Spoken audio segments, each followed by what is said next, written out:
This snippet is from my postcard to the PM and Chancellor. Never mind those 4 budgets, here comes the recovery.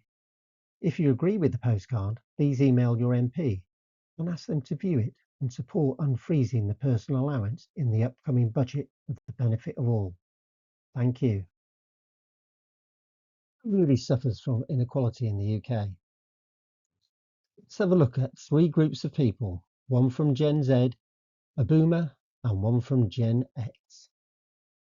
In Harper Lee's classic novel, To Kill a Mockingbird, one of Atticus Finch's most famous quotes is, "You never really understand a person until you consider things from his point of view, until you climb into his skin and walk around in it." Now, most of you looking at this, who I sent the link to, have quite rightly income above the upper quartile. I want you to step into the shoes of people whose income is below the lower quartile. Gen Z graduate, 23 years old, this is your life. 2002, welcome to the world. Sure Start and Child Trust Fund gift of £250.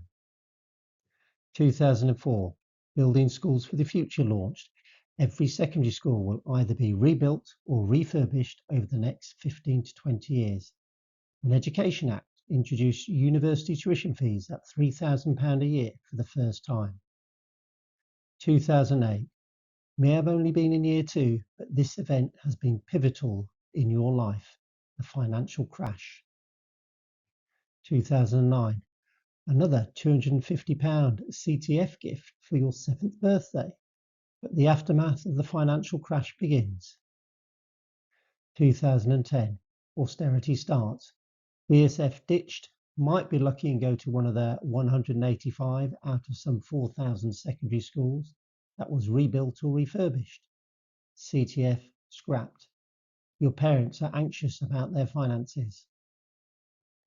2012, tuition fees rise to £9,000 per year, despite some in the coalition government pledging in 2010 to scrap them by 2016. 2013, you're in year 7. 90% chance you got your first smartphone and have been addicted to it ever since. But less than 5% chance that you're in a new or refurbished school building. 2016, EU referendum. Brexit battles overshadow the political landscape for the next 5+ years, all through your GCSEs and A-levels. 2020, COVID, lockdown. First year at uni, lectures by Zoom, and TikTok anxiety. 2021, COVID, lockdown, cost of living crisis. 2022, a normal year at uni, complete with cost of living crisis. So 23 years old, 70% of your life to date has been in austerity, political instability, a couple of years in a pandemic, and you have little hope of enjoying the peace dividend as defence spending must increase. As if that's not enough, your now embedded phone addiction is possibly hampering your happiness and productivity. As you wrote back in February in the Times, I have sympathy for Gen Z, but they can't just opt out. And the sentiments in this paragraph, I totally agree with. However, you have yet to use the biggest lever to make work pay, and it's a carrot and not a stick. What's been happening to those in Gen Z who are now in their 20s? Obviously, not all are graduates, and for each graduate or non-graduate, there will be a different story. Like every generation, there are winners and losers and everything in between. You would hope that by the time you reach the age of 25, you would be earning. There are about 850,000 25-year-olds. About 140,000 are on universal credit. That's approximately 16%, or 1 in 6. Fortunately, many more will be on the earning ladder. Some will be on both the earning and property ladders. But if they're on the property ladders, it's probably thanks to the bank of mum and dad. So 1 in 6 on universal credit. There are intergenerational divides and intragenerational divides, and they are often interrelated. So how do we get as many of these 140,000 to opt in? Obviously, education and training, but firstly, a transformative tax policy that encourages work. Get them on the earning ladder. This is Faisal Islam's in-depth article from last October. The work sickness time bomb that risks a lost generation of workers. We'll just read the last paragraph. The big fear is that this could lead to a post-pandemic cohort of younger workers who will permanently drop out of the labour market. This, of course, was written is pre the New World Order. Our defence budget needs to be 2.5% of GDP, or preferably 3%. When you have someone like Stephen Fry, an old lefty, as he put it, and the faithful's big dog, saying we will probably have to spend more on defence, then we do indeed.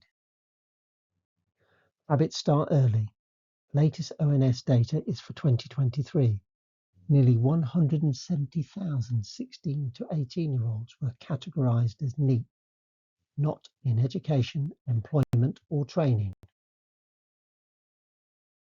So for this cohort of younger workers who may permanently drop out of the labour market, headlines like this from last week, obviously Faisal's article from October, 2 from just this week. They just keep coming, but it's nothing new. This is George Osborne back in 2013. I can recall similar dating back 50 years. When will that politics of change happen?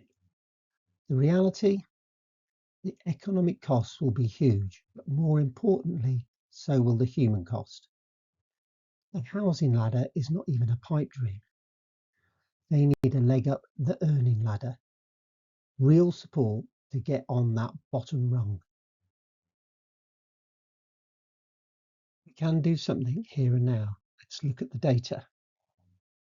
Using dwp.gov.uk, this is the data set with people on universal credit. So for those 25-year-olds, there's approximately 140,000. If we look at the 20-year-olds from 20 through to 29, there's about 1,400,000.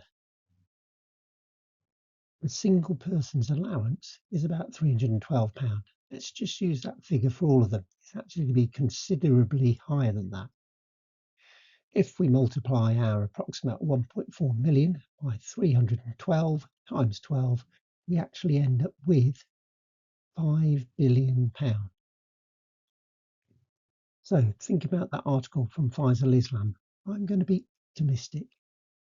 With 10% permanently drop out of the labour market, economically, with an average of 45 years to retirement, that's going to cost another black hole amount of £23 billion.